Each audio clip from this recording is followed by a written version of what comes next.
The false leg stance is another very useful stance, especially for defense. Why is it called false leg stance? Because 95% of your weight should be at your back leg, so the front leg is almost floating. Therefore, it is called false or sometimes empty. From the bow arrow stance, bring your front foot back to about half the distance. The back foot is still at 45 degrees, pointing to the northeast. The front foot is hooked in slightly by about 20 to 30 degrees. The tiptoes are in one line. Now sink down on your back leg as if you're resting on a chair. The heel of your front foot is lifted. Only the ball of the foot or the toes are touching the ground. Your upper body is bent forward slightly. The navel is pointing to the northeast, the same direction as your back foot. This way, your leg and upper body are aligned naturally. Your eyes are facing east. Get up and try it out now. From the bow arrow stance. Bring your front foot back to about half the distance. Sink down on your back leg as if you're resting on a chair. The heel of your front foot is lifted. Only the ball of the foot or the toes are touching the ground.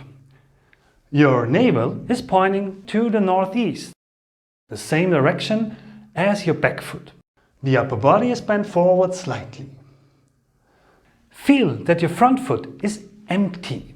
There should be no pressure on the ball of the foot and your toes. To test if your weight distribution is correct, lift up your front foot. There should be no change in the rest of the body at all if you're doing it correctly. To switch to the other side, turn your front foot to the northwest. Shift your weight to the right, sink down and adjust your left foot. Change sides a few times.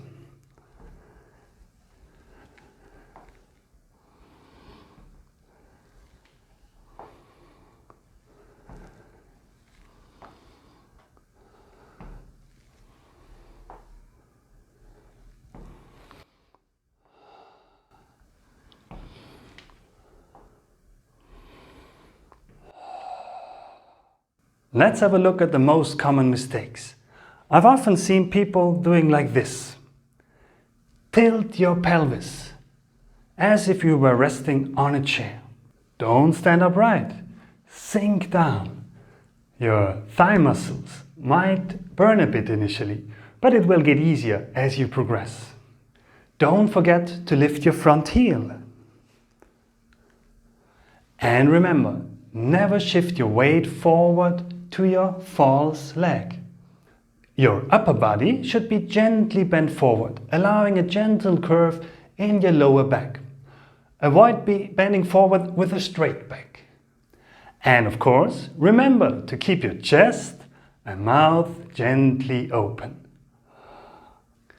Now try again, keeping these details in mind. After that, practice the whole sequence from horse riding stance to bow arrow stance and false leg stance over and over.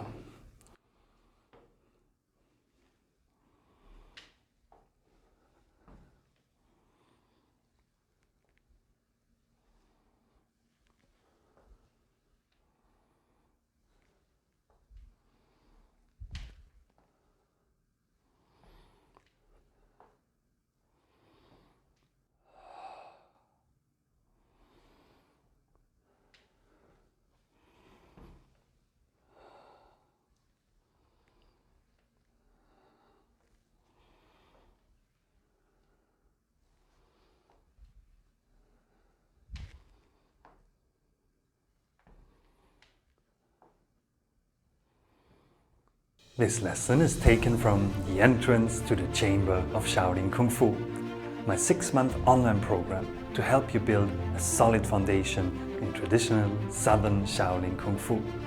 Not only does it provide even more detailed explanation on fundamental stances, footwork and movement principles, but also covers the 2 pillars of genuine Kung Fu: which are neglected or even lost in most schools, namely combat application and developing internal force. May the free lessons of this series benefit your practice and understanding. Subscribe now and follow the links below to visit us at the Shaolin Treasure House.